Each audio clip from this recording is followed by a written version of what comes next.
Mapagpalang araw po sa ating lahat.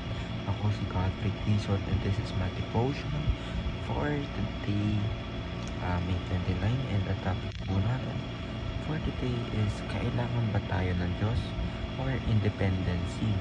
Ang ating scripture for today po is Acts 17 verse 24 to 25. Babasahin ko po.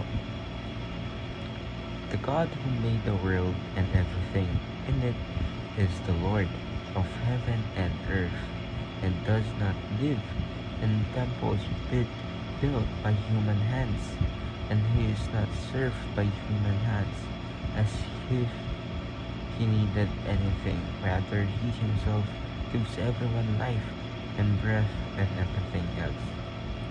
So, ano po ba yun? Yung independence po ng ating Panginoon.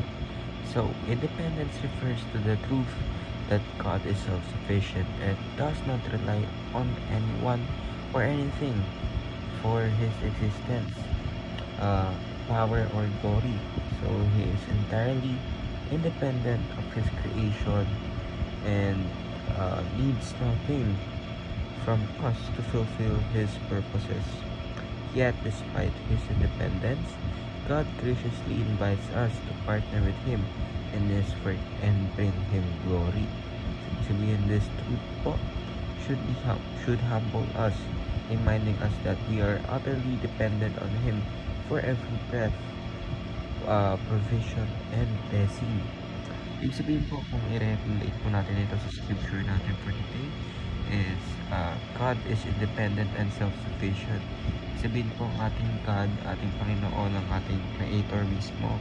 So, why would He have to be dependent on us, or bakit pa kailangan niya maging dependent sa atin kung siya nga po yung lumikha sa atin? Kasi of course, marami pong mga Diyos-Diyosan sa mundo na nagsasabi na ganto ganyan, na nakatira sila mismo dun sa mga templo, na yung sa mga spirit, of course, nakatira sila sa templo na ginagawa ng mga tagsunod nila. Pero ang ating Panginoon, pinapakita dito ng ating Panginoon na He doesn't need us. Ibig sabihin, He is powerful, na wala talagang na hindi niya kailangan ng tulong ng mga humans. Pero of course, dito sa ating second teaching din is God does not need us, but we need God. Tayo po mga tao, kailangan po natin ng ating Panginoon, kasi ang ating Panginoon ay ang ating Creator. So why do we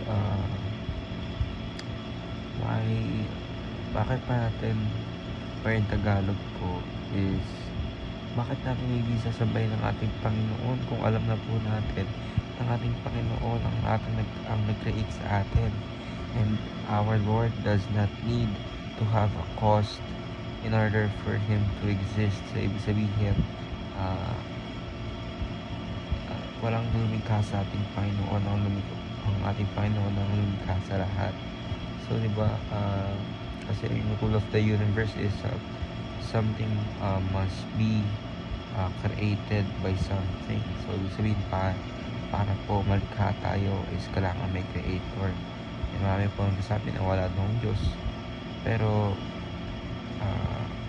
mas gusto ko maniwala na lahat ng bagay ay nagmula sa isang being rather than nagsimula sa wala. Kasi paano nabuo yung wala, tapos nakabuo yung wala ng something, di ba? So, third teaching po natin is God invites us to partner with Him.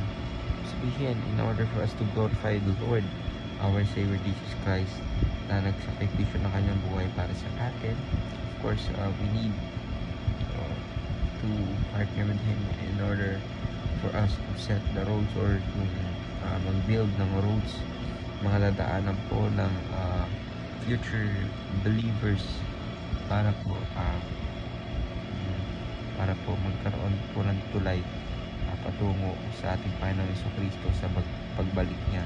So of course, dapat madadatnan dito ng ating Panginoon Jesucristo na nakalatag na po yung kanyang pupuntahan, na hindi na po siya yung mag-build ng roads, kundi tayo po mga believers.